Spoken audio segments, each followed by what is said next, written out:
I don't need to. Hold on. Might get allowed in a quick second.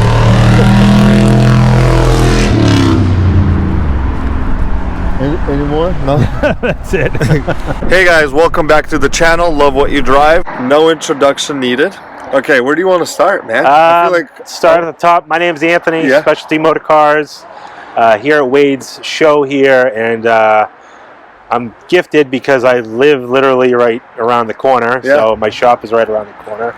Based out of Pelham, New Hampshire here, and what I brought was a car that I brought to Wade's last meet last year.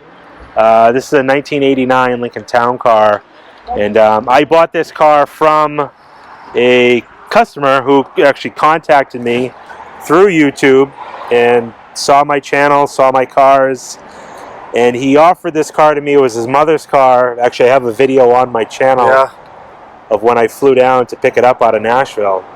And I had told him at the time how much I loved the color combination, that I wouldn't be reselling this car, and here it is. I have no intention to sell it. Every now and again I get one that's like that I just, I don't know, something clicks with me, and in this case the color combination. The color, I like. How long have you had this one? Probably about a year now. Okay. And I mean, the most amount of miles I put on it was driving it back to from Nashville back to New Hampshire. How many miles on it? 28,000. I think it had 26 when I bought it. You know, I deal with these cars, so my bad habit is I buy one, I stuff it in the corner, and then I never do anything with it. And if you saw this car 2 days ago, it wouldn't look like the same car because it was covered in dust from being stored in my shop. But and this is an 89, you said? 89 Signature Series, but it's a very well optioned, very well documented. I gravitate towards the color combo, the white with the red. But the other real cool thing, aside from the miles, is the amount of options that it has. I'm not as much of a 80s town car connoisseur to know, but from what I can basically see is it's got pretty much everything other than a leather-wrapped wheel. Yeah. It's got the factory Astor roof, keyless entry. The roof is pretty unique. The other thing that's unique about it is it's got the JBL. I think it might be JBL. Maybe it's just premium sound, but the CD player. See it mounted underneath the radio there. Oh yeah. It's kind of. It almost looks like it was an afterthought, but that's a factory CD player for these cars. Now, I mean, obviously, it's just gonna stay the way it stays. The only thing I'm going to do to it is put different tires on it. These tires. Cooper Trendsetters aren't that old, but you can see them, the white walls turning brown here. Yeah. And I've had Coopers that did that before, so I'm going to put a different white wall on it, but I just haven't got around to it. Again, my cars are always the last for me to do anything with. Yeah. Okay. Yeah, so I got into Panthers because I saw a white one like this, not as clean drive one day. They're like, wow, I got to get into one of these. What is that? So I did a bunch of research. Sure. And it was an 89 white one. Yeah. Lincoln Town Car. And I'm like, looked on Facebook Marketplace. You know, not a bad shape one. You could get affordable. Yeah. Yeah, these they're starting to appreciate now, but for the longest time, these were a very affordable old car. The last one that I had before this, I had sold to a guy in Germany. Oh, wow. It was a white car with a blue canvas top and white leather, and I want to say that car had in the 60s for miles, had wire wheels, pretty well optioned. That was like a $7,000 car maybe 5 years ago. But you know, with everything, a tide starts, and the thing that drives the value is originality, cleanliness, you know, obviously mileage, but they're aging and they're getting harder to find, just like the newer Panthers. Yeah. You know, that's, can we take a look on the inside a little? Oh yeah, open it up a little bit closer. Now, you're the guy on YouTube with the cleanest cars. I yeah. There's plenty of other guys. I favor them and I like them just because they're, you know, clean, original, low mileage is not difficult to sell. Yeah. Especially mileage. You know, with anything you can fix headliners, you can do whatever you got to do to better the condition, but you really can't do anything about mileage, and that's kind of how I've always looked at cars like this. And obviously it's real common to see these things as survivors because your grandmas and grandpas out there kept them really nice. Yep. You know, and now at this point people are interested in them as Sunday cruisers and you know, fun cars. Fun cars, yeah, like toys. It's not a necessity, right? Yeah.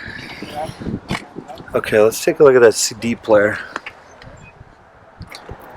Yeah, it's a factory option for these cars. It's kind of a clumsy looking thing, just mounted there, but and it's not good if you get someone sitting in the middle. But they're kicking it, or their knees are in it. It's cool to say it has it. I've never used it. The gentleman that I bought it from says it works. He actually had the radio refurbished at 1.2. Man. But you know, it's always nice to say, oh, it's got all the options. Actually, I have in here. Is that all the documents? Yeah. Forgive me for not being.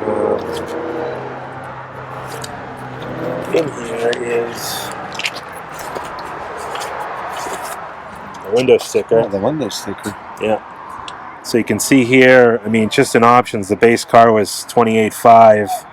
After options and destination, you're at $34,500, but it's got a good amount of $34,000 in '89. It's crazy, That's a right? lot of money. It's a lot of money. Oh my goodness. You know, but some of the cool big option things, you know, the top, it just got a lot of a nice options to it. Is it an alarm system? Factory alarm. Yep. Dual exhaust. Some things that you didn't even think were options, you know, dual exhaust. Yeah. It was a JBL sound system, CD player. $617 for a CD player. I didn't even know they had CDs in the 80s. This was like right at that turn. Cadillac brought it out in 1990 for the Bromes. You know, but it was integrated into the radio. This was like kind of an afterthought. Wow, this would in gold would have been something original else. Dealer brochure. Sheesh. And I have to give credit to the previous owners for having all this. Actually, the gentleman who sold me this car, it was his mother's car, was probably the most genuine person I ever dealt with. Had me and my father and I fly down. He picked us up at the airport. He had a case of water in the back seat. He's like, whatever you need, Anthony, I'll have it ready to go for you. I said, no, don't worry about it. But he went above and beyond. He even got, because these cars don't have cup holders, he got those little clip-on cup holders. Like, I know you're going to need to drive back and have water, so I want you to have cup holders too. It's just, that's the exciting part of what I do, is the people I meet, people I talk to, and in this case, the people I shake hands with over buying a car. It's hard to find, good, genuine people like that, and I'm lucky that these cars bring those type of people out. Nashville, Tennessee, huh? Okay. Can we look under the hood? Yeah, sure. I can pop that open for you. Because, the internet world will never let it down. Just don't criticize me on the cleanliness. They'll say you had Anthony's car and they could have chosen under the hood. I can't show you in the trunk because that's a little clumsy back there. Yeah, we're not doing junk in the trunk. The funny thing with this car was when we drove it back, I typically stop at, I love stopping at junkyards. Yeah. So my dad and I stopped at a pick and pull along the way and put all the parts in the trunk, and I honestly forgot that they were all in there until this morning. I popped the trunk. I'm like, oh shit, that's, the parts. Yeah, exactly. But it's pretty clean under here. This is a replacement hood pad on top of the other one. The thing with these cars, and actually when I drove this car back, these 5 liters with the AOD transmissions, that detent cable grommet is very common, that you see them on these low mileage cars, not having been replaced yet. And that's what was very common back in the day, to smoke the transmissions out of these. That cable grommet would break and it would overpressurize the transmission, and you lose a few gears in it very quickly. When I drove this car back, it had that original plastic grommet, and I was ever so careful driving this car back. it just didn't even dawn on me to pre-plan for that. But we babied it back, and this is how I bought the car. I haven't done anything to it other than drive it. Like a boot for the distributor? Yep. Yeah, it's Ford. Okay. Yeah, it's very clean under here. A lot of original markings. You know, even like the anodized trim and nuts and bolts and stuff. Obviously, it can be cleaned up dust-wise, but very original, very clean. Yeah, very nice. Okay, go ahead and shut it. Now, while I have you here, your business aspect, specialty motor cars. I'm sure many have seen you, known about you. I mean, if you've Googled or YouTubed any town car video, you'd probably see something. Yeah, yours will definitely pop up.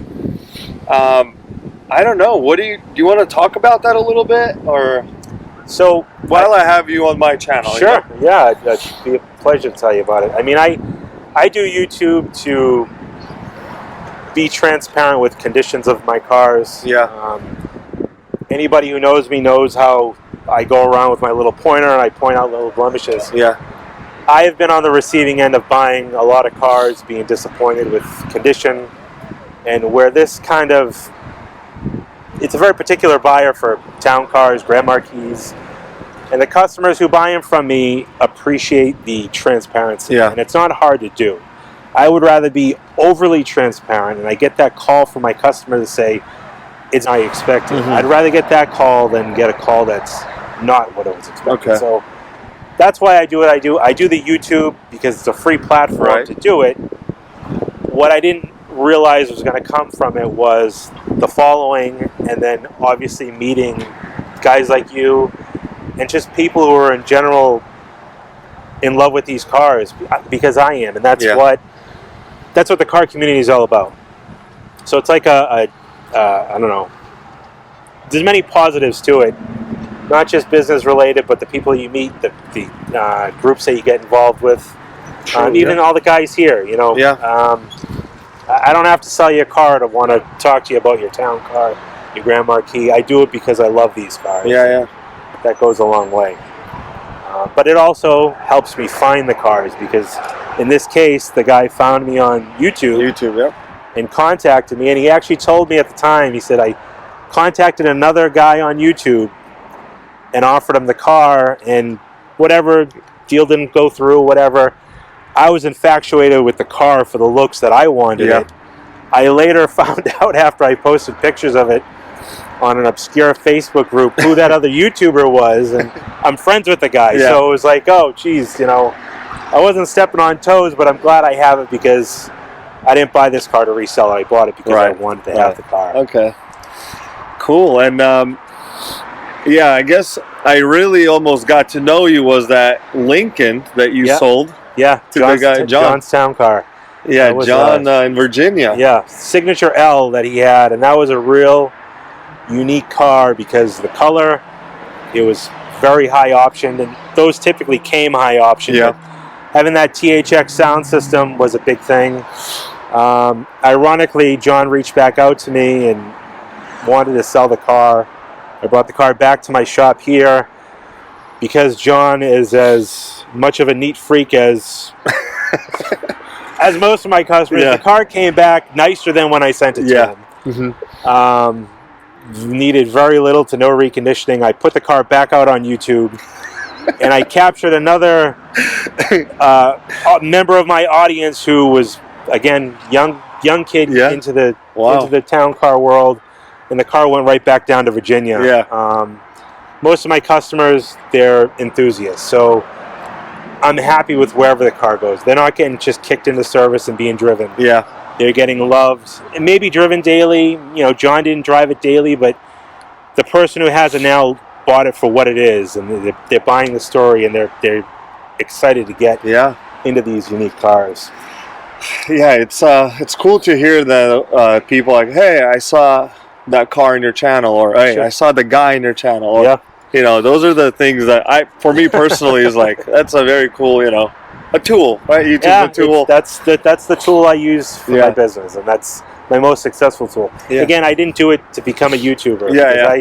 like we just talked about, I can't give you pointers on how to edit or do any kind of inner content stuff, but it has helped me along the way to sell cars, obviously, rehome these cars, find them, and then meet the community that's out there. Cool. Yeah, so when you pulled in, I was like, wow, that's a clean Lincoln. Then Wade goes, oh, that's Anthony. And you know, you went up notches in my book, because it's not about, like you said, business. It's about the people. Sure. So for me, it's a pleasure. Yeah, I appreciate you doing this. Yeah. I appreciate you driving all the way up here to do this. 4.5 hours. Yeah. I would have came if you were the only guy here. But it was a great turnout. John, we just want to say what's up to you. John is going to see this. John is, I tell my dad, I got some cheerleaders in my group of commenters on all my videos, and John is a fantastic guy. He's always commenting, and you know what, I'm happy to be able to deal with him, and I hope to deal with him again soon. He's a real nice guy. Okay, Anthony, last questions. So you like Lincolns, right? So you're a Ford guy. Or Lincoln, or because you said you had some Cadillac. If you come to my shop, you would think I'm a Cadillac guy. Cadillac signs on the wall. Okay. Until I added this car to my collection last year, all the cars in my collection were GM. Okay. Mostly Cadillacs. I do like station wagons, oddly. Yeah. So I have a few Buick wagons, but I'm a Lincoln guy. I just never. Okay. I never kept one long term like I'm going to do this one. Okay, that makes sense. All right. Well, I think. Thank you for your time. Yeah, no, I appreciate the interview. Thank you so much. Yeah, we'll get it out there, and I'll of course include all your stuff in there, because you just throw the name out there and you'll find me. Thanks, everybody. Appreciate it. Anthony, thank you so much. Nice to meet you, bud. Take care. See you guys in the next one. See ya.